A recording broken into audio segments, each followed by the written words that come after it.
Okay, in this video we are doing Calc AB Problem Set 53. The problems and a playlist are in the description below. Let's do it. Evaluate the derivative of natural log of x over x cubed. Quotient rule problem. Dive in and do the quotient rule. Bottom. Derivative of the top is 1 over x minus top. Derivative of the bottom is 3x squared. All over the bottom squared, which is x to the 6th. All right, so if you simplify a little bit in the top, you get x cubed over x is x squared. You can take an x squared out of everything, so I'm going to do that. That'll give me x squared, and then 1 minus 3 natural log of x. And then you can cancel the x squared with the x to the 6th. We end up with 1 minus 3 natural log of x over x to the 4th. That's our derivative. Not bad. All right, for b, it's a straightforward chain rule problem. We want the derivative of the square root of 9x cubed minus 2. So that's going to be 1/2 the thing to the negative 1/2 times the derivative of the thing, which is 27x squared.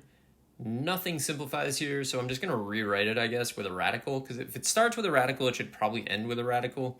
That's kind of in my mind what I think when I'm deciding if I should simplify, but like, it's not really a hard, fast rule, because if I'm not doing anything with it, I'll usually just like get the problem done and kind of move on. The derivative of the quantity 3x plus 1 cubed times the quantity 2x minus 1 to the 4th. All right, so product rule with a little bit of chain rule. We're going to get first 3x plus 1 cubed. Derivative of the second, you got a 2 and a 4, so that's where your 8 comes from. 2 from the chain rule, 4 from the power rule. And then second, derivative of the first, you got a 3 and a 3, so that's where 9 is coming from. 3x plus 1 squared. You can always group factor these sorts of product rules, so we're going to take out 3x plus 1 squared and 2x minus 1 cubed. And 8 and 9 have no common factors. That's the best, is when they have no common factors. I hate taking it, I don't know why. I hate taking out just like a constant. I don't know, I don't like that. So we end up with this.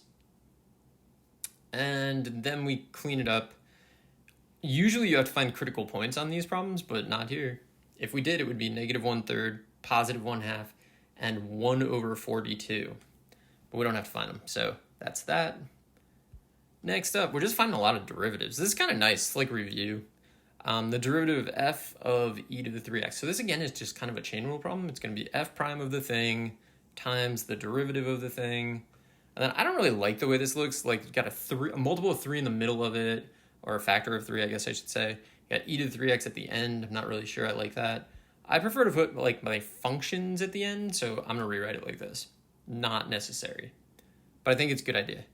And then this is another chain rule. Not much you can do with it. The derivative of something to, so radical something, right, is something to the 1/2. So it's going to be 1/2 the thing to the negative 1/2, and then times the derivative of the thing. So it's g prime of a thing times the derivative of the thing, so times f prime. It's all just chain rule. All right, next up, another definite integral, but it says to use graph. Use graph to evaluate the integral from negative 2 to 4 of 5x plus 2 dx. So we want to graph, basically we want to graph 5x plus 2. There's actually only 3 relevant points that we need. We need the 0, we need to know where we are at negative 2, where we are at 4.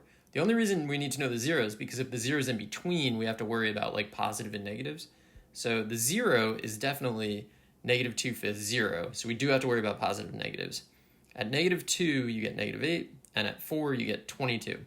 So I'm gonna make a very bad graph of this. I'm not like trying to get the scale right or anything. I'm just drawing something that I can use. So this will be at 4. That's gonna be at negative 2. That's negative 2/5. And we need to find these areas. So here, this is a triangle that has a, we know it has a height of negative 8. It has a base of the distance between negative 2/5 and negative 2, right? So it's negative 2/5 minus negative 10/5 is 8/5. So that'll be 1/2, 8/5, and then negative 8, which overall, if we simplify it, is negative 32 over 5. All right, so that's our first part. Then the second part, same deal. It's going to be 1/2, a height of 22, and then the base is going to be the distance from negative 2/5 to 4, which is 20/5, so 22/5. So 1/2, here's our triangle. 1/2, 22/5 times 22, which if you simplify it is 242 over 5. And then what we want to do to get our answers, we want to add those together. So I would say this is our integral. An interesting fact about this particular type of definite integral, what if we just treat it as a trapezoid where one of the bases is negative, right? So we just do 1/2, the total height would be 6, the first base is -8, the second base is 22.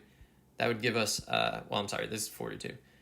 We'll get 1/2, the total height is 6, base 1 is -8, base 2 is 22. If you do the math on this, you actually end up with 3 times 14, which is 42, which is the same answer. I've always really liked that. I have nothing more to say about that. I just like it. All right, use the graph to evaluate the integral from 0 to 6, absolute value of x minus 2 dx. Using a graph is always the best way to find this. Like during AP review later on in like whatever, April and May, you're gonna run into problems like this. You always wanna draw a graph, deal with the two triangles. So the only relevant places are at x equals 0, x equals 2, which is the 0 of the absolute, the vertex, and at 6. So that's all we really need. So 2, 4, 6. When you plug in 0, you get 2. When you plug in 2, you get 0. When you plug in 6, you get 4. So 2 and 4, and then some points in a graph. And then it's just two triangles, right? So half of 4 is 2, and half of 16 is 8. So overall, this should give us 10. It's a good way to do it.